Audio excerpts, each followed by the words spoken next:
Bonjour. Bonjour. Est-ce que vous pouvez vous présenter en 2 mots? Oui, Fabrice Murgia, auteur et metteur en scène depuis 10 ans maintenant.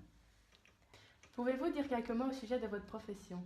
Alors, ma profession, elle a changé parce qu'au départ, j'ai une formation d'acteur, donc je jouais dans des spectacles et dans des films ou des séries télé.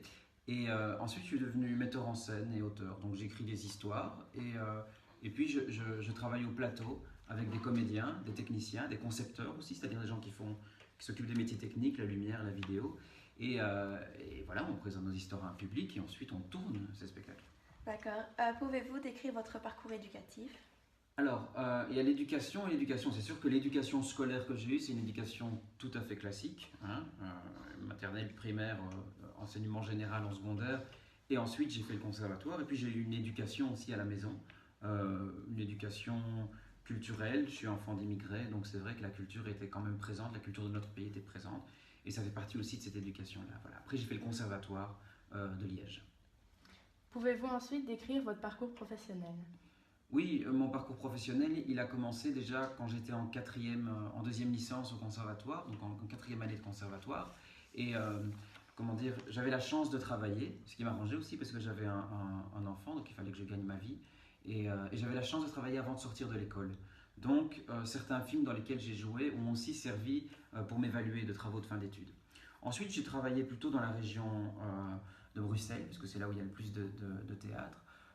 Dans des spectacles, pour après commencer à écrire mes histoires. Et là, j'ai directement été associé, j'ai eu de la chance au Théâtre National. Et là, je travaille depuis des années au Théâtre National. J'ai fondé ma compagnie Artara et on tourne maintenant un peu partout dans le monde pour présenter ou créer ces spectacles. D'accord. De quelle manière les compétences que vous avez apprises à l'école vous ont-elles aidé à atteindre le succès? Alors, je ne sais pas si on peut parler de succès, mais comment elles m'ont aidé à m'émanciper, c'est-à-dire tout à coup à aller toujours chercher de nouvelles choses. Je pense que l'école, ça doit fournir les bases de la culture générale, mais aussi les valeurs éthiques du monde. Je me souviens que moi, si je fais du théâtre, c'est surtout parce que j'avais un professeur de français ou un professeur de morale un peu dégourdi qui m'a donné envie de m'intéresser à la culture. Je crois que l'école a un rôle à jouer aussi pour apprendre à être spectateur. On ne naît pas spectateur, ça s'apprend.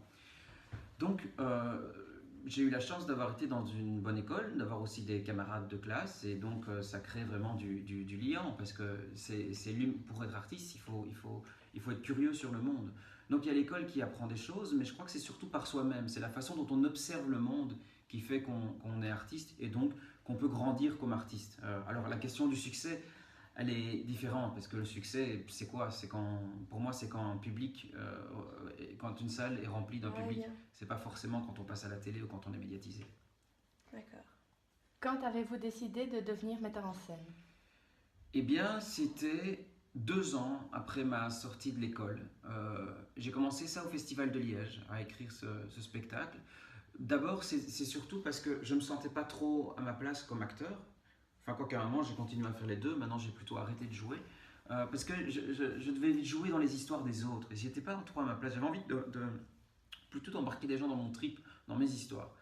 Et j'ai lu un blog d'un jeune garçon qui avait été tiré dans son école avec une arme à feu et qui, les 2 années précédant ce massacre, avait laissé un blog sur la solitude.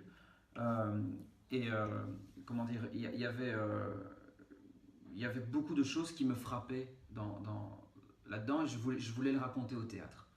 Et c'est comme ça que j'en suis venu. C'est plutôt parce que je suis tombé, j'ai eu un choc devant de la matière. Je me suis dit, personne ne peut faire un spectacle là-dessus ou quoi? Non, c'est bon, ok, je vais le faire moi. D'accord.